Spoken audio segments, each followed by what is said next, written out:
अब वो पौने 2 आंख वाला दज्जाल, भारतीय दज्जाल, हमारा जानते होंगे, शलवारी बाबा भी कहते हैं इसको, रामदेव पौने 2 आंख वाला भारतीय दज्जाल, वो आपकी अदालत में वो टकलू रजत शर्मा जो उसके सामने क्या बोल रहा था, भैया हमें ले लो, सन 2014 की बात बता रही, भैया बीजेपी को लिया, कांग्रेस को भगाओ, 30 रुपए लीटर देंगे हम पेट्रोल, 30 रुपए लीटर।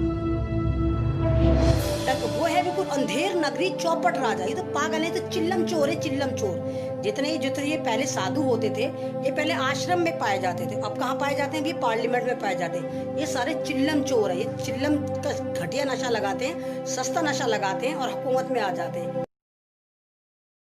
तो आप अवेयर हो जाइए, आप समझिए गवर्नमेंट की चाल है। कोरोना का जब जब टेरर मचाएंगे, जब जब चाइना आपके अंदर घुसेगा, कोरोना का जब जब टेरर मचाएंगे, जब जब मोदी किसी कंपनी का सौदा कर रहा होगा, कोरोना का जब जब टेरर मचाएंगे, जब जब इलेक्शन होगा।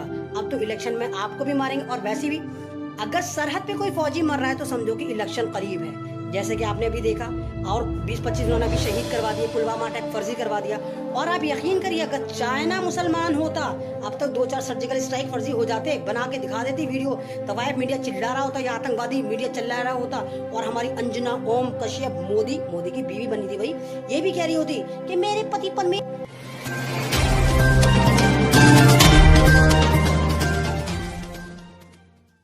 एरिया लगता है डीबीओ माने दौलत बैग गोल्डी, एक बहुत अहम एरिया है भारत का। चाइना ने उस पर भी अभी रिसेंटली कब्जा कर लिया है, और ये भारत का मीडिया नहीं दिखा रहा है, ये मुंह में दही जमा कर बैठा हुआ है। इंटरनेशनल मीडिया में ये बात चल रही है कि वो इलाका कब्जा लिया है।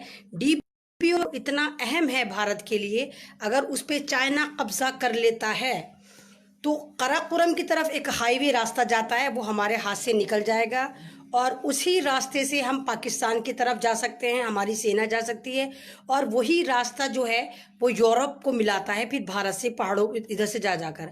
तो वो जो इलाका है, चाइना ने उस पर भी सीधा कब्जा कर लिया, और ये मीडिया आपको कुछ नहीं दिखा रहा, यहाँ की हुकूमत कुछ नहीं बोले। वो कैसे बोलेगी भाई, जब हमारा जो ठरकी चौकीदार है वो ये कह रहा है कि चाइना ने हमारी 1 इंच जमीन नहीं ली, तो वो कैसे बोलेगी भाई, वो तो पूरा भारत ले जाओ, उस पर क्या फर्क पड़ रहा है। सरकारी कंपनियां उसने अपने सालों को दे दिए, अपने रिश्तेदारों को दे दिए, जमीनी तो है, जमीन की क्या औकात, बंजर जमीन है, तो चलो अगर चाइना भी ले जाए उपजाऊ बना लेगा ना चाइना। तो वैसे भी मोदी ने दिया ही क्या है भारत को, तो ये सोच रहा है कि चलो चाइना कब्जा कर ले तो चलो कुछ फैक्ट्रियां लगा देगा, भारतीयों का कुछ भला हो जाएगा, जब भी तो फ्री में बांटे जा रहा है हमारी जमीन, और कह रहा है 1 इंच मेरी नहीं है, 1 इंच मेरी नहीं है। आपको मालूम है कि मतलब इस वक्त के जो हालात है कितने खतरनाक चल रहे हैं, और हमारा मीडिया हमारे लिए कैसे जहर का काम कर रहा है। आपको याद होगा पालघर, जब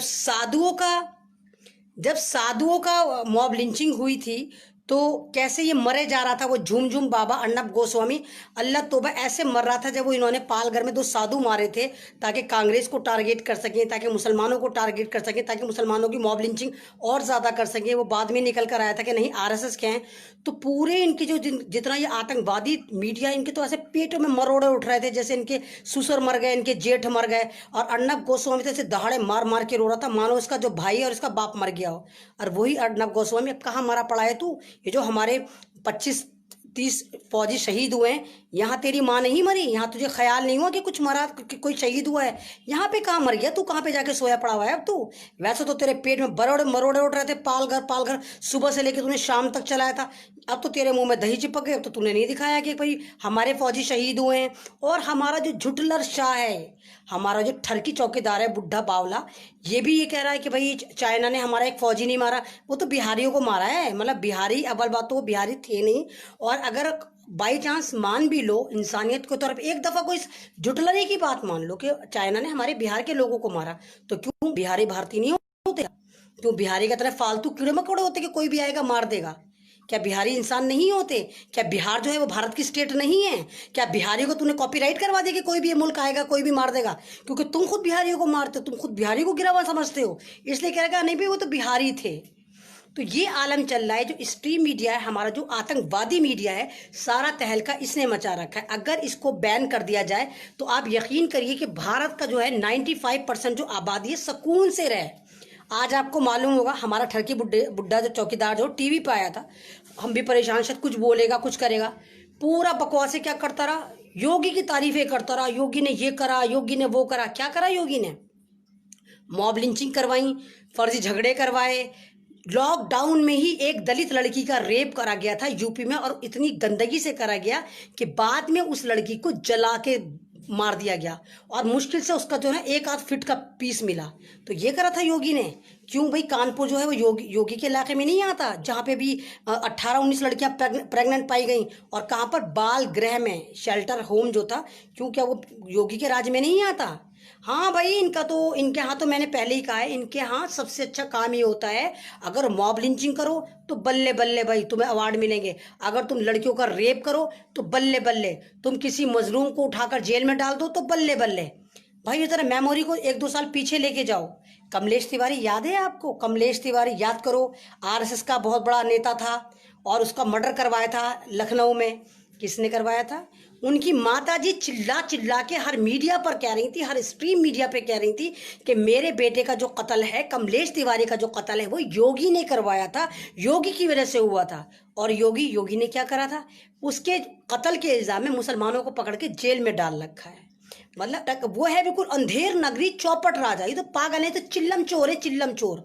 जितने ये पहले साधु होते थे, ये पहले आश्रम में पाए जाते थे, अब कहाँ पाए जाते हैं? अभी पार्लियामेंट में पाए जाते हैं। ये सारे चिल्लम चोर है, ये चिल्लम का घटिया नशा लगाते हैं, सस्ता नशा लगाते हैं, और हुकूमत में आ जाते हैं। जो भगवा भाई क्यों पहनते हैं हम साधु क्यों बनते हैं? हम साधु इसलिए बनते हैं, हम दुनिया का मोह छोड़ देते हैं, हम दुनिया को छोड़ देते हैं, हम दुनिया से मोहब्बत करना छोड़ देते हैं, हम इंसानियत की बात करते हैं, हम इंसान, जो भटके हुए इंसान होते हैं उनको राह पर लेकर आते हैं, इसलिए हम साधु बनते हैं। तो ये कौन से वाले साधु हैं? नकली गाउन पहन के लड़कियां उठा रहे हैं, लड़कियों के रेप करवा रहे हैं, जितने रेपिस्ट हैं उनको खुली छूट दे रहे हैं। तो ये सारा मुद्दा भटकाने के लिए, क्योंकि चाइना पे सवाल होता तो इसने योगी की तारीफ करता रहा कि भाई योगी ने ये करा, योगी ने वो करा। हाँ, जाहिर सी बात है, एक ठरकी वहां बैठा हुआ है, एक ठरकी हमारे सेंटर में बैठा हुआ है। चिल्लम चोर, दो ही चिल्लम चोर हो तुम। और भाइयों कमाल की बात देखो, अभी जम्मू कश्मीर में इन्होंने आतंकवादी ढेर कर दिए। भाई आतंकवादियों ने भी आतंकवादी ढेर कर दिए। मैं कैसे मान लूँ वो आतंकवादी थे? वो भी मतलब वहां भी तुमने मासूमों को मारा होगा, क्योंकि जो आतंकवादी तुमने छोड़ दिया, डीएस जो था, भी देवेंद्र पकड़ा गया था, इतना बड़ा आतंकवादी जो संसद में हमले का जिम्मेदार था, और अफजल गुरु चिल्लाता रहा कि मास्टरमाइंड देवेंद्र है। और अभी जब पुलवामा अटैक हुआ था उसका मास्टरमाइंड वो था। और अभी जब वो पकड़ा गया तो आपको मालूम है इसकी गाड़ी में से क्या पकड़ा गया? उसकी गाड़ी में बम पकड़े गए, बम। वो दिल्ली में ब्लास्ट करने आ रहा था। और क्या हुआ?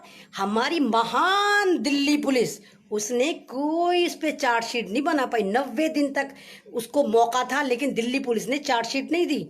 तो आपको क्या लगता है कि दिल्ली पुलिस ने चार्जशीट नहीं दी या ऊपर से ऑर्डर था? क्यों भाइयों?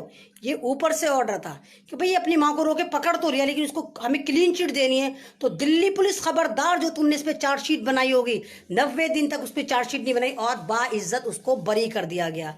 क्यों भाई? एक आतंकवादी मास्टरमाइंड, संसद पे हमले का जिम्मेदार, तुमने बाइज्जत बरी कर दिया। और तुम किसी भी मुसलमान को पकड़ते हो, उसको मार दे तो कहते हो आतंकवादी है। मैंने आपसे पहले भी कहा था, इस वक्त भारत की कंडीशन ये है कि भारत में सबसे बड़ा गुनाह है कि आप मुसलमान हैं। यहाँ पर मुसलमान होना सबसे बड़ा गुनाह है।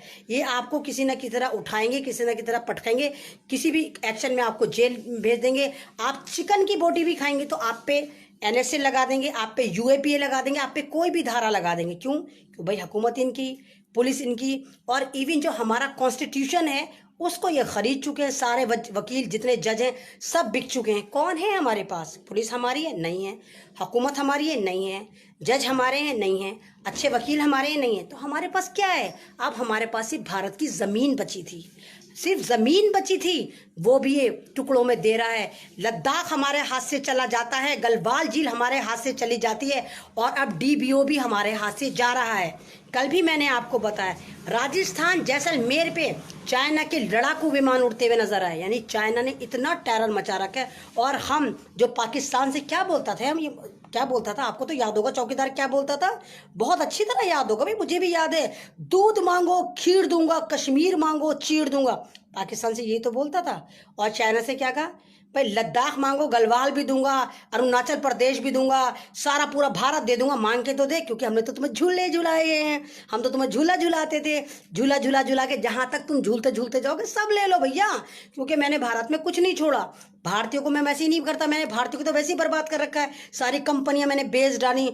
और भाई चाइना, मैंने तो इतना करा है कि मैं तो इतना बड़ा ठरकी चौकीदार हूँ। मैंने तो पता क्या करा, जब पूरी दुनिया में पेट्रोल जीरो चल रहा है ना, तो मैं भारतीयों को इतना जबरदस्त बना रहा हूँ चू, कि मैं रोजाना 10 रुपए 20 रुपए बढ़ा देता हूँ। और मैं तो इतना बड़ा महान हूँ कि दुनिया का इतिहास ही उल्टा कर दिया मैंने। चाइना ने पूछा कैसे कर दिया, तो मोदी ने बोला भाई हमने तो पेट्रोल और डीजल एक ही लाइन में लगा दिए, गधे घोड़े एक समान कर दिए हमने। तो मैं तो बड़ा वाला ठरकी चिल्लम चोर हूँ। चिल्लम आपने देखा होगा, आप तो चिल्लम क्या होती है आपने नहीं देखा? ये जितने ये नशेड़ी होते हैं सड़कों पर पड़े होते हैं, चिल्लम लगा के गाफिल हो जाते हैं, ना दुनिया का पता ना दीन का पता। तो ये जो बीजेपी की हुकूमत है ना, ये चिल्लम चोरों के हाथ में है। मैं पहले कह रही हूँ, इतने बड़े वाले ठरकी हैं, इतने बड़े वाले, ये दिमाग खराब है इनका कि पागल खाने वाले भी अब नहीं लेंगे इनको। पागल खाने में भी एक लिमिट में पागल जाता है, इतने बड़े वाले पागल थोड़ी जाते हैं, मंद बुद्धि भ्रष्ट बुद्धि नहीं जाते पागल खाने में भी। ये तो पागल खाने में भी जाएंगे, जो पागल है उनको भी पता नहीं क्या बना के निकालते हैं, एटम बॉम्ब ही बना दिए उनको। तो ये इतने बड़े वाले पागल हैं ये। तो ये चिल्लम चोरों के हाथ में हुकूमत है। जो साधु आश्रम में बैठने चाहिए थे, वो साधु आज पार्लियामेंट में बैठे हुए हैं। तमीज उन्हें चवन्नी की है नहीं। चाय वाला, चौकीदार, गाय भैंस गोबर, इस पे हुकूमत चलती है। तो जब तुम इतने जाहिल होंगे तो तुम्हें क्या पता हुकूमत क्या होती, तुम्हें क्या पता कि इकोनॉमी क्या होती। हर बात पे मोदी से कोई भी बात पूछो, कांग्रेस कांग्रेस कांग्रेस कांग्रेस। अरे 70 साल का तुम कांग्रेस का हिसाब दे, तो 6 साल का तो तुम दे दो ना, तुमने 6 साल में क्या करा। 2.25 आंख वाला दज्जाल, भारतीय दज्जाल, हमारा जानते होंगे, शलवारी बाबा भी कहते हैं इसको, रामदेव 2.25 आंख वाला भारतीय दज्जाल। वो आपकी अदालत में वो टकलू रजत शर्मा जो उसके सामने क्या बोल रहा था, भैया हमें ले लो, सन 2014 की बात बता रही भैया, बीजेपी को लिया, कांग्रेस को भगाओ, 30 रुपए लीटर देंगे हम पेट्रोल, 30 रुपए लीटर। कहाँ मर गया, किसकी खबर में बैठा हुआ है, कौन सी खुफा में छुपा हुआ है तू, कहाँ मारा हुआ 2.25 वाले। तेरी पहली आंख भी चली गई कि चल, तेरी एक आंख तो तेरी बेकार है, हाँ, वो दूसरी आंख से भी तुझे नजर नहीं आ रहा कि कान भी तेरे सही नहीं है क्या। हाँ, दवा लेकर आया, दवा बना रहा। मतलब ये देखो कि ये बीमारी में भी अवसर निकाल रहे हैं, यानी कि इसने सोचा दुनिया पागल बन रही है, चलो मैं भी पागल बनूं, दवा बना के लाया। दवा बनाई इसने उसकी, कोरोना की। उसमें अपना पेशाब, कुत्ते का पेशाब, गधे का पेशाब, सुअर का पेशाब, गाय का पेशाब, सारे पेशाब मिला के दवा बनाई। भाई हमने दवा बना ली कोरोना से। अबे तूने कोरोना से दवा बनाई, तूने एक लूज मोशन तक की तो तू अपनी दवा यूज नहीं करता। अभी इसको लूज मोशन को एम्स में पड़ा हुआ था कुत्ता, 2.25 आंख वाला। और तेरी बहन मर रही है साध्वी, तूने तो कैंसर की भी बना रखी है, तो तेरी बहन जो कैंसर से मर रही है, तूने उसको गाय का पेशाब क्यों नहीं पिलाया। और एक बात और बताऊं, इसकी जो पतंजलि है ना, पतंजलि, इसका एक पार्टनर है, उसको हार्ट में कोई प्रॉब्लम हुई, एम्स में गया कुत्ता। और आपको मालूम है पतंजलि में हार्ट की भी बनी हुई है दवा। मतलब दूसरों का पागल बनाएंगे, खुद उसको यूज नहीं करेंगे। गाय मूत्र की वैल्यू, अरे गाय मूत्र अगर इतना ही वैल्यूएबल होता तो जाहिर सी बात है गाय के बछड़े को ज्यादा पता होता ना, कि गाय की नस्ल को पता होता कि गाय मूत्र इतना वैल्यूएबल है। तो भाई गाय का बछड़ा जो है वो अपनी माँ का दूध क्यों पीता है, मूत्र क्यों नहीं पीता, थन क्यों पकड़ता है, पिछवाड़े पे क्यों नहीं जबान लगाता है ना। तो तुम इंसान हो के इतने जाहिल हो, और वो गाय का बच्चा तुमसे ज्यादा समझदार है, वो अपनी माँ का दूध पीता है, मूत्र नहीं पीता। और ये गोबर भक्त गाय का मूत्र पिएंगे, गाय की हर चीज खाएंगे, गाय का गोबर खाएंगे, है ना। तो तुमसे ज्यादा समझदार गाय का बच्चा होता है, उसको भी पता है कि गाय का मूत्र नहीं पीते, गाय का दूध पीते हैं। तो तुम उससे भी ज्यादा जाहिल हो, गाय का बच्चा भी तुमसे ज्यादा अक्लमंद है। और फिर भी मैं तो यही कहती हूँ कि ये सारी कमियां हमारी हैं, हम लोगों ने इनको सर पे चढ़ा रखा है, हम लोग इनकी हर बात बर्दाश्त करते हैं, इनकी हर बात सुनते हैं। मैंने आपसे पहले भी बताया था कि जो कोरोना कोरोना कोरोना है, सब ये कोरोना का ड्रामा चल रहा है। आपको एक मजे की बात बताऊं, मैं अभी कल एक पार्क में गई, तो पार्क के बाहर एक मामूली सा जाहिल सा गोलगप्पे वाला, मैंने गोलगप्पे खाए। मैंने उससे कहा भाई तुम्हारी तो इनकम नहीं हो रही होगी, तो कह रहा कहाँ दीदी कहाँ हो रही है, लॉकडाउन में बड़ा नुकसान हुआ होगा, फिर कोरोना वायरस ने नुकसान कर दिया। भाई कोरोना वायरस फैल भी तो रहा है।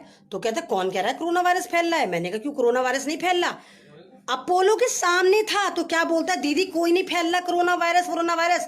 क्या नाम है, अपोलो में ना मेरे पास डॉक्टर भी आता है गोलगप्पे खाने, तो वो बोल रहा था कि हमें हर हॉस्पिटल वाले को 20 लाख रुपए मिलते हैं एक पेशेंट को मारने के, इसलिए अस्पताल कम से कम पेशेंट ले रहा है और ज्यादा से ज्यादा मार रहे हैं। तो ये मैं आपसे पहले ही कह रही थी कि जहर का इंजेक्शन दे के मार रहे हैं। तो जहर का इंजेक्शन देने का मतलब ये नहीं कि सीधा जहर का इंजेक्शन दे के मार रहे हैं। इनका यह है, अगर आपका बीपी लो है, बहुत ज़्यादा लो है, आप अस्पताल पहुंच गए, तो ये आपको ऐसा कंपोजिशन देंगे कि आपका लो होके बिल्कुल ही आप ज़मीन में चले जाएं। आपका हाई है तो ये आपको ऐसी मेडिसिन देंगे कि आपका और हाई हो जाए और आप बिल्कुल ऊपर हाइट पे पहुंच जाए, अल्लाह के पास ही पहुंच जाए। आपका हार्ट की प्रॉब्लम है, आपका दिल जो है वो लग रहा है कि तेज तेज धड़क रहा है, ये उसको ऐसे कर देंगे बस एक ही जगह रुक के खड़ा हो जाएगा, बिल्कुल ही धड़कना बंद हो जाएगा। तो ये कंपोजिशन गलत बना रहे हैं और इनको ये WHO की तरफ से फंडिंग मिल रही है। भारत में एक पेशेंट दिखाने के $1500 और एक इंसान को मारने के 20 लाख रुपए मिल रहे हैं। तो भैया क्यों नहीं फैलाएंगे फिर ये कोरोना। और हाँ, याद आया ठरकी चौकीदार हमारा, आज हमारा ठरकी चौकीदार कहता है मैंने भारत में 1 करोड़ कोरोना के पेशेंट का फ्री में इलाज करा है। भारत में 1 करोड़ पेशेंट का तूने फ्री में इलाज कर दिया। अबे गपलू, झूठे झूठला, पूरी दुनिया को तो मिला के 61 लाख पेशेंट हैं, अभी तक केस आए, और तूने भारत में 1 करोड़ का इलाज कर दिया। मतलब इतनी झूठी, इतनी मक्कार पार्टी है इनकी, इतनी झूठी मक्कार पार्टी है इन्हीं की। वो अगर आपको याद होगा, क्योंकि सास भी कभी बहू थी, उसमें आती थी ना वो मॉडर्न तवायफ स्मृता ईरानी, वो जैसे बोल रही थी लॉकडाउन में कि हम बीजेपी वालों ने 80 करोड़ फैमिलीज को खाना खिलाया।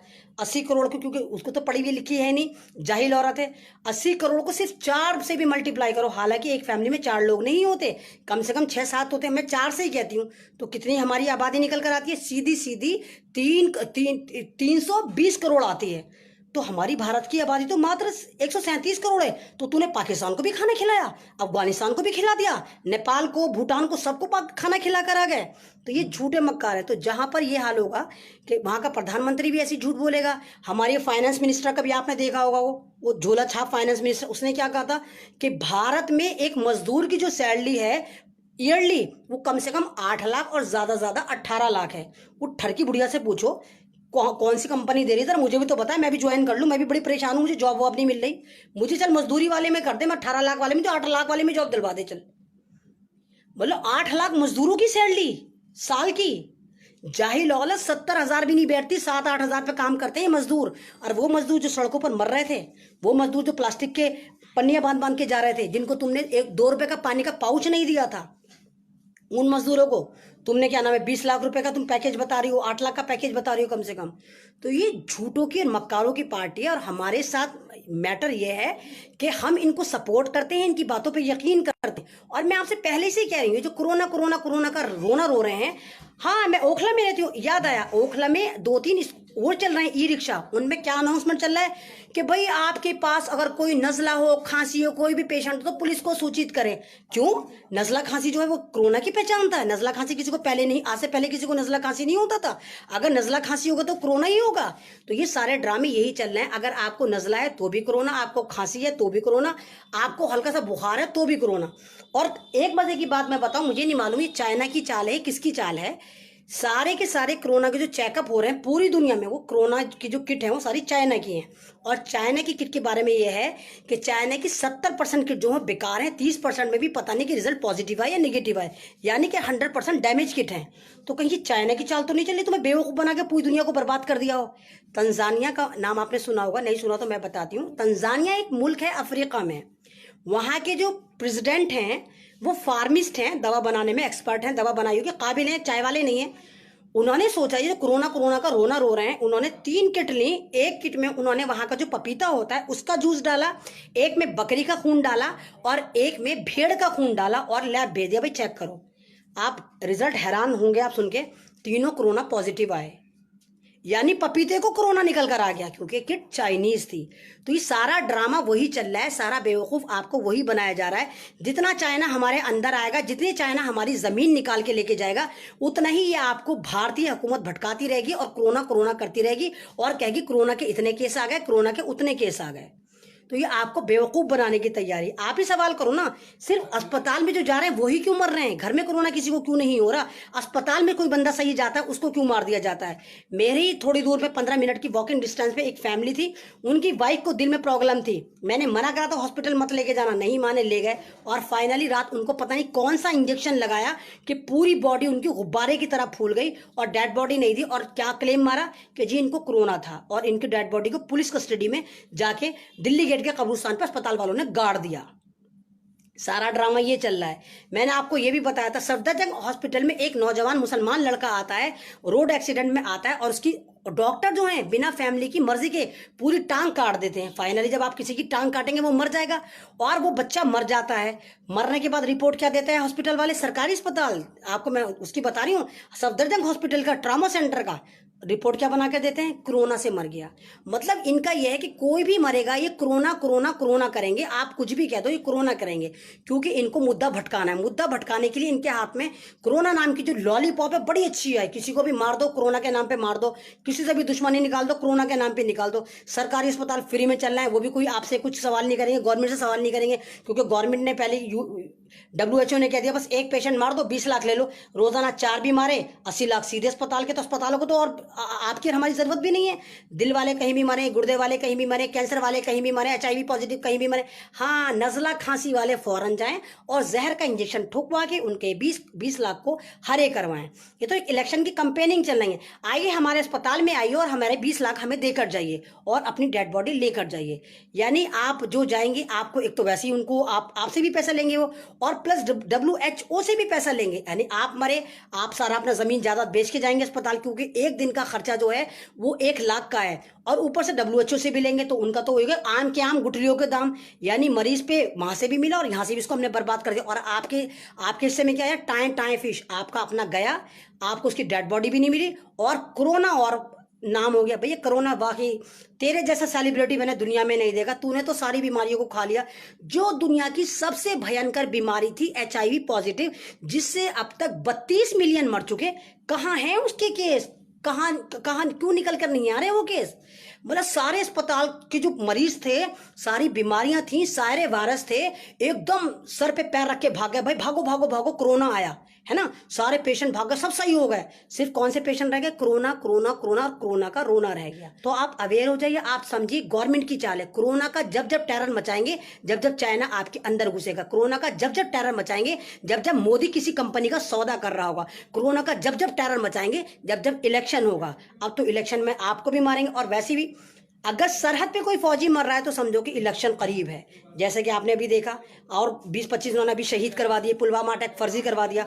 और आप यकीन करिए अगर चाइना मुसलमान होता, अब तक 2-4 सर्जिकल स्ट्राइक फर्जी हो जाते, बना के दिखा देती वीडियो, तवायफ मीडिया चिल्ला रहा होता या आतंकवादी मीडिया चिल्ला रहा होता। और हमारी अंजना ओम कश्यप मोदी की बीवी बनी थी भाई, ये भी कह रही होती कि मेरे पति परमेश्वर ने देखो 56 इंच का सीना कर लिया है, देखो पाकिस्तान को छक्के छुड़ा दिए हैं।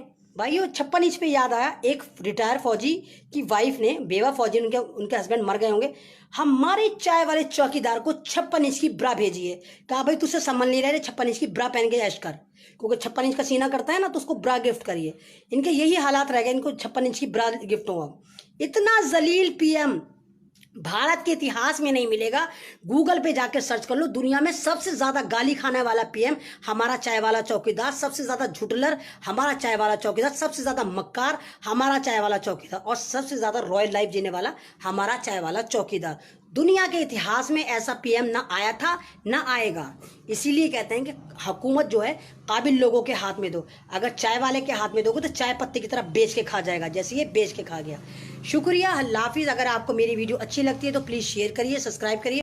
मेरा अपना चैनल, आपका चैनल, समाज का चैनल, देश का चैनल NB News 24/7 को आप लाइक करें, सब्सक्राइब करें और ज्यादा से ज्यादा इसकी वीडियो को शेयर करें, ताकि हर खबर को मैं आप तक आसानी से पहुंचा सकूं।